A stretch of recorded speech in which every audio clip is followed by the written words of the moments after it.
प्रश्न पहिला थोडक्यात उत्तरे द्या. तुम्ही केलेल्या क्षेत्रभेटीचा अहवाल तयार करा. क्षेत्रभेटीचा हेतू 1. समुद्री बेट या संकल्पनेचा प्रत्यक्ष भेटीतून अभ्यास करणे.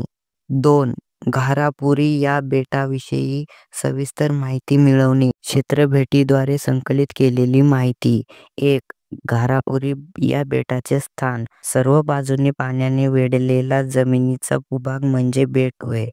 घारापुरी हे बेट दक्षिण मुंबईतील ट्रॉम्बेजवळील खाडीतील एक लहानसे बेट आहे. घारापुरी या बेटाचे स्थान रायगड जिल्ह्यात आहे.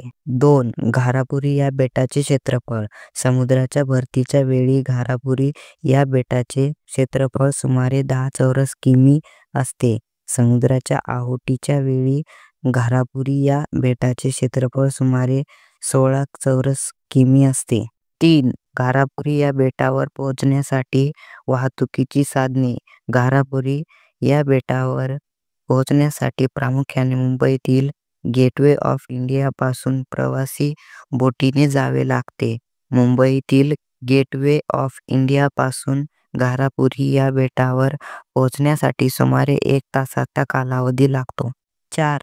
घारापुरी या बेटावरील पर्यटकांची आकर्षणे. घारापुरी या बेटावर पाषाणात कोरलेली अनेक ऐतिहासिक लेणी आढळतात. ही लेणी जगप्रसिद्ध आहेत. येथे दरवर्षी अनेक भारतीय व परदेशी पर्यटक भेट देतात. 5. घारापुरी बेटावरील लोकजीवन. घारापुरी या बेटावर सुमारे 1500 ते 2000 लोकांची वस्ती आढळते. घारापुरी या बेटावरील लोक मुख्यतः पर्यटन, भातशेती, बोटींची दुरुस्ती व मासेमारी या व्यवसायात गुंतलेले आढळतात. 6. घारापुरी या बेटावरील समस्या. घारापुरी या बेटावरील स्थानिकांना व पर्यटकांना काही प्रसंगी पिण्याच्या पाण्याच्या टंचाईच्या समस्येस सामोरे जावे लागते. या बेटावर पुरेशा प्रमाणात शैक्षणिक व वैद्यकीय सेवा उपलब्ध नाहीत. कारखान्यास भेट देण्यासाठी प्रश्नावली तयार करा. कारखान्यात भेट देण्यासाठी प्रश्नावली. 1. या कारखान्याची स्थापना कोणत्या वर्षी झाली? 2. कारखान्यात कोणकोणत्या वस्तूंचे उत्पादन होते? 3. कारखान्यात कार्यरत असणाऱ्या कामगारांची एकूण संख्या किती? 4. कारखान्यातील वस्तूंच्या उत्पादनासाठी कोणत्या कच्च्या मालाची आवश्यकता असते? 5. कारखान्यातील वस्तूंच्या उत्पादनासाठी लागणारा कच्चा माल कोणत्या ठिकाणाहून आणला जातो?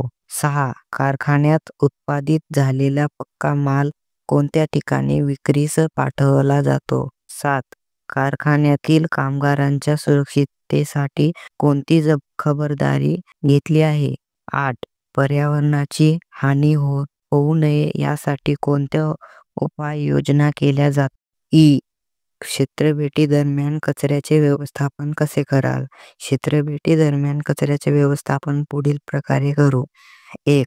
क्षेत्रातील पडलेला कचरा संकलित करण्यासाठी मोठ्या आकाराच्या गोणी व पिशव्या बरोबर घेऊ. 2. क्षेत्रभेटी दरम्यान क्षेत्रभेटीत सामील झालेल्या व्यक्तींकडून कचरा पसरणार नाही याची खबरदारी घेऊ.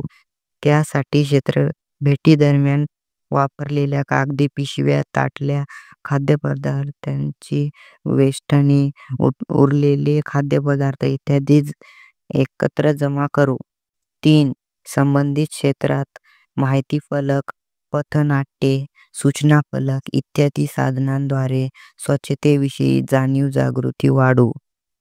4. संबंधित क्षेत्रात कचऱ्याच्या व्यवस्थापनासाठी संबंधित क्षेत्रातील शासकीय अधिकाऱ्यांशी शिक्षकांच्या मार्गदर्शनानुसार पत्राद्वारे, मुलाखतीद्वारे संपर्क क्षेत्रभेटीसाठी तुम्ही कोणते साहित्य घ्याल? क्षेत्रभेटीसाठी आम्ही पुढील साहित्य घेऊ. माहितीची नोंद करण्यासाठी नोंदवही, पेन, पेन्सिल, मोजपट्टी, कॅमेरा, दुर्बीण इत्यादी वस्तू घेऊ. क्षेत्रभेटीची आवश्यकता स्पष्ट करा. क्षेत्रभेटीची आवश्यकता पुढील मुद्द्यांच्या आधारे स्पष्ट करता येते. 1. क्षेत्रभेटीद्वारे भौगोलिक संकल्पनांचा घटकांचा व प्रक्रियांचा प्रत्यक्ष अनुभव घेता येतो. 2. क्षेत्रफेटीद्वारे मानव व पर्यावरण यांतील सहसंबंध जाणून घेता येतो. 3. क्षेत्रफेटीद्वारे क्षेत्रफेटीसाठी निवडलेल्या क्षेत्रातील सामाजिक, आर्थिक, ऐतिहासिक आणि सांस्कृतिक परिस्थितींचा अभ्यास करता येतो.